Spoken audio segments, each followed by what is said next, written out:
Halo teman-teman semuanya, kembali lagi di channel YouTube kesayangan kalian semua, Ilmuwan Muda. Channel yang edukatif dan tentunya inspiratif. Pada video kali ini ya, kita akan melanjutkan bedah skripsi ya, khususnya di bab 3 metodologi penelitian ya, jurusan Hukum Tata Negara. Buat kalian yang belum nonton bab 1 dan bab 2 nya, ayam rekomendasikan untuk tonton dulu supaya nyambung di bahasan di bab 3 ini.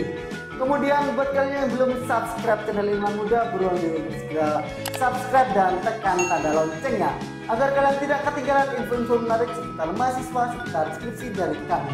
Oke, langsung saja saksikan yang satu ini, cekidot.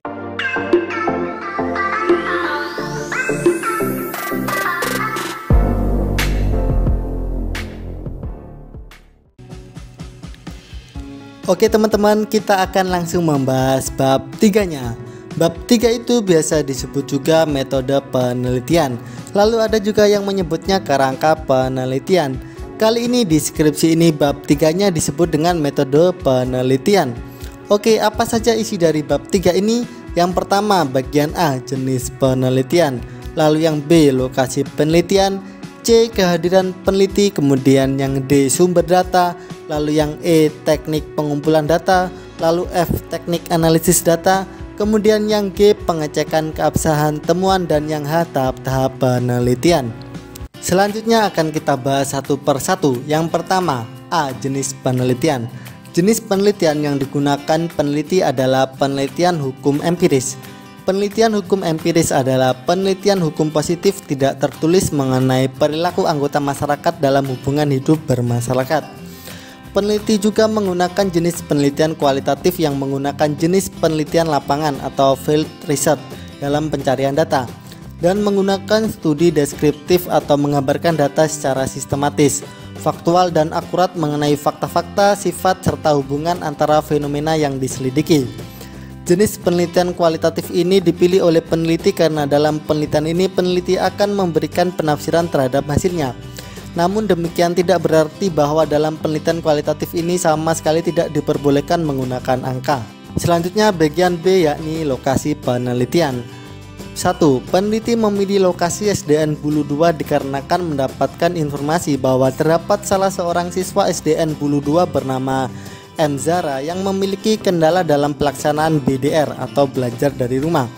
Dengan kasus tersebut, peneliti tertarik untuk mengetahui peserta didik di SDN Bulu 2 yang memiliki kendala dalam pelaksanaan BDR beserta alasannya. 2. Berdasarkan jenis penelitian di atas yang mengharuskan peneliti terjun langsung ke lapangan yaitu peserta didik SDN Bulu 2, maka penelitian ini akan mengambil objek penelitian peserta didik SDN Bulu 2 beserta yang berkaitan dengan judul penelitian seperti tenaga pendidik dan orang tua. Lalu poin yang C, kehadiran peneliti. Kehadiran peneliti dalam penelitian kualitatif sebagai instrumen dalam peneliti itu sendiri. Selain peneliti itu bertindak sebagai instrumen, peneliti juga sekaligus sebagai pengumpul data.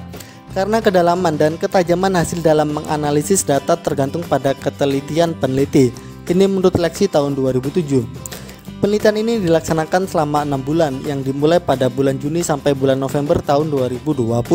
Sesuai dengan pendekatan peneliti yaitu penelitian kualitatif, peneliti hadir atau terjun langsung yaitu pada peserta didik, orang tua atau wali murid dan tenaga pendidik. Kehadiran peneliti di sini untuk melakukan wawancara dengan informan tersebut dan mencari data-data yang diperlukan guna mendapatkan data yang lengkap sekaligus menghimpun dokumen-dokumen yang diperlukan. Peneliti juga melakukan wawancara dengan beberapa responden yaitu tokoh masyarakat dan tokoh agama yang bersangkutan. Pendekatan penelitian yang digunakan peneliti adalah pendekatan perundang-undangan dan pendekatan konseptual. Pendekatan perundang-undangan adalah pendekatan yang dilakukan untuk menelaah semua peraturan perundang-undangan maupun kebijakan pemerintah yang bersangkut paut dengan isu atau masalah hukum yang diteliti peneliti. Pendekatan konseptual adalah pendekatan yang berasal dari pandangan atau doktrin-doktrin yang berkembang dalam ilmu hukum. Kemudian poin selanjutnya yang D, sumber data. Sumber data dalam penelitian dapat dimaknai sebagai sumber dari mana data penelitian tersebut diperoleh. Sumber data yang peneliti gunakan dalam penelitian ini adalah 1. Sumber data primer. Sumber data primer atau utama yaitu data yang berasal langsung dari sumber data yang dikumpulkan secara khusus dan berhubungan langsung dengan permasalahan yang diteliti atau dapat diperoleh langsung dari lapangan. Data primer dalam penelitian ini adalah data yang diperoleh dari objek penelitian dengan melakukan wawancara langsung kepada informan di lapangan, yaitu peserta didik, orang tua atau wali murid, dan tenaga pendidik. Peneliti juga melakukan wawancara dengan tokoh masyarakat dan tokoh agama yang bersangkutan. 2. Sumber data sekunder. Data sekunder yaitu bahan pustaka yang berisikan informasi tentang bahan primer. Data sekunder umumnya berupa bukti catatan atau laporan historis yang telah tersusun dalam arsip yang dipublikasikan dan yang tidak dipublikasikan. Dalam penelitian ini, peneliti menggunakan data pendukung berupa buku, jurnal, Undang-Undang Dasar 1945, Undang-Undang Nomor 20 Tahun 2003 tentang Sistem Pendidikan Nasional, dan SE Sesjen Kemdikbud Nomor 15 Tahun 2020 tentang pedoman penyelenggaraan pembelajaran dari rumah dalam masa darurat penyebaran coronavirus disease atau COVID-19. Lalu poin yang E, teknik pengumpulan data. Dalam bagian ini akan dibahas mengenai bagaimana cara pengumpulan data yang dilakukan oleh peneliti. Untuk memperoleh data di lapangan, maka peneliti menggunakan metode pengumpulan data sebagai berikut. Yang pertama, observasi.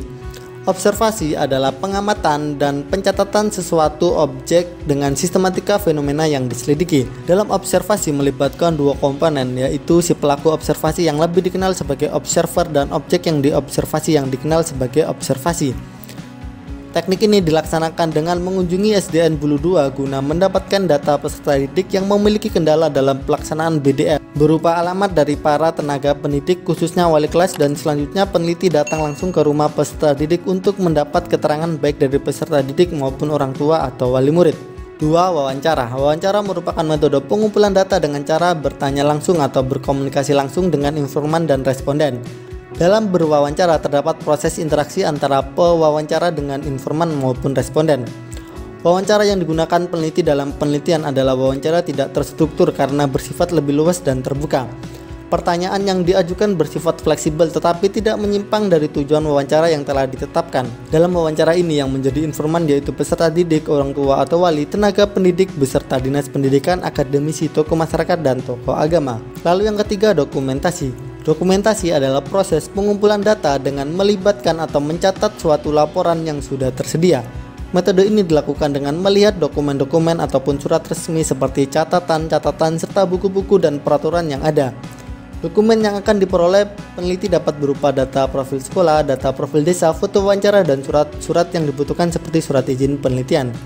Seluruh dokumen tersebut dapat digunakan sebagai data pendukung dari hasil observasi dan wawancara yang telah dilakukan oleh peneliti, yang selanjutnya akan digunakan sebagai laporan peneliti. Kemudian poin selanjutnya yang F, teknik analisis data. Analisis data adalah proses mengatur urutan data, mengorganisasikannya ke dalam suatu pola, kategori, dan satuan uraian dasar. Analisis data ini dilakukan setelah data yang diperoleh dari sampel melalui instrumen yang dipilih dan akan digunakan untuk menjawab masalah dalam penelitian atau untuk menguji hipotesa yang diajukan melalui penyajian data. Ini menurut Ahmad tahun 2009. Ada 3 tahapan yang harus dilakukan dalam menganalisis data penelitian kualitatif, yaitu 1. Reduksi atau data reduction.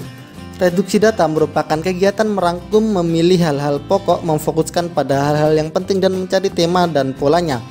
Data yang telah direduksi akan memberikan gambaran lebih jelas dan memudahkan untuk melakukan pengumpulan data. 2. Paparan data atau data display. Pemaparan data sebagai sekumpulan informasi tersusun dan memberi kemungkinan adanya penarikan kesimpulan dan pengambil tindakan. Penyajian data digunakan untuk lebih meningkatkan pemahaman kasus dan sebagai acuan mengambil tindakan berdasarkan pemahaman dan analisis sajian data. 3. Penarikan kesimpulan dan verifikasi atau conclusion drawing atau verifying. Penarikan simpulan merupakan hasil penelitian yang menjawab fokus penelitian berdasarkan hasil analisis data. Simpulan disajikan dalam bentuk deskriptif objek penelitian dengan berpedoman pada kajian penelitian. Pada langkah ini, peneliti menyusun secara sistematis data yang sudah disajikan. Selanjutnya berusaha menarik kesimpulan dan data-data tersebut sesuai dengan rumusan masalah. Lalu lanjut ke poin selanjutnya, poin G, pengecekan keabsahan temuan. Untuk mendapatkan data yang sesuai dengan karakteristik dalam penelitian ini, serta terfokus dalam permasalahan, maka peneliti memerlukan pengujian keabsahan data, yaitu dengan menggunakan triangulasi. Triangulasi adalah suatu pendekatan analisa data yang mensintesa data dari berbagai sumber. Triangulasi dalam pengujian kredibilitas ini diartikan sebagai pengecekan data dari berbagai sumber dengan berbagai cara dan berbagai waktu. Dengan demikian terdapat triangulasi sumber, triangulasi teknik pengumpulan data, dan waktu. Yang pertama yakni triangulasi sumber. Untuk menguji kredibilitas data dilakukan dengan cara mengecek data yang telah diperoleh melalui beberapa sumber, yakni sumber data primer melalui narasumber maupun data sekunder melalui buku data maupun peraturan yang berkaitan dengan penelitian ini, sehingga data yang dibutuhkan telah terkumpul dan kebenarannya dapat diakui. Lalu yang kedua yakni triangulasi teknik.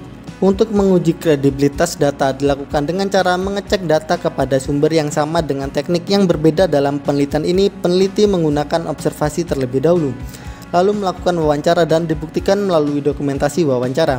Lalu yang ketiga, triangulasi waktu. Triangulasi waktu juga mempengaruhi kredibilitas data karena apabila permasalahan sudah lewat dari tenggat waktu, maka data yang didapat sudah tidak valid. Oleh karena itu, melakukan penelitian di masa pandemi COVID karena sesuai dengan permasalahan yang diteliti. Data yang dinyatakan valid melalui triangulasi akan memberikan keyakinan terhadap peneliti tentang keabsahan datanya, sehingga tidak ragu dalam pengambilan kesimpulan terhadap penelitian yang dilakukan. Kemudian poin selanjutnya yang H, tahap-tahap penelitian. Dalam penelitian ini ada beberapa tahapan penelitian yang perlu dilakukan agar proses penelitian lebih terarah, terfokus, serta tercapainya kevalidan yang maksimal. Adapun tahapan-tahapan penelitian tersebut meliputi 1. Tahapan pralapangan.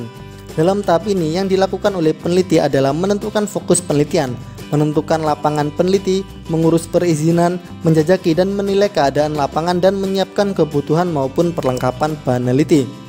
Yang kedua, tahap kegiatan lapangan. Dalam tahapan ini yang dilakukan oleh peneliti adalah memahami latar belakang penelitian dan persiapan diri untuk memasuki lapangan guna mengumpulkan data atau informasi yang berkaitan dengan fokus penelitian dan memecahkan data yang telah terkumpul. Lalu yang ketiga, tahapan analisis data. Pada tahap ini peneliti menyusun semua data yang telah terkumpul secara sistematis dan terperinci sehingga data tersebut mudah dipahami dan temuannya dapat diinformasikan kepada orang lain secara jelas yang berkaitan dengan hasil penelitian. Pembahasan, pengecekan keabsahan data dan analisa data juga dilakukan pada tahapan ini. Lalu yang keempat adalah tahap penulisan laporan. Tahap ini merupakan tahap terakhir dari tahap penelitian yang peneliti lakukan. Tahap ini dilakukan dengan membuat laporan tertulis dari hasil penelitian yang telah dilakukan. Laporan penelitian yang telah tertera dalam sistematika penulisan penelitian dan laporan ini akan ditulis dalam bentuk skripsi. Nah, bagaimana Sobat Ilman Muda? Itu tadi adalah contoh bedah skripsi bab 3 ya, metode penelitian jurusan Hukum Tata Negara.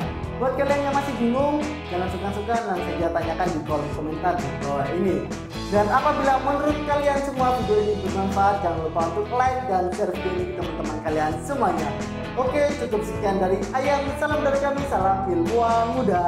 Bye-bye. Kemudian buat kalian yang belum subscribe channel Ilmuwan Muda, buruan segera subscribe dan tekan tanda loncengnya agar kalian tidak ketinggalan info-info menarik dari mahasiswa seputar skripsi dari kami. Oke, langsung saja saksikan yang satu ini.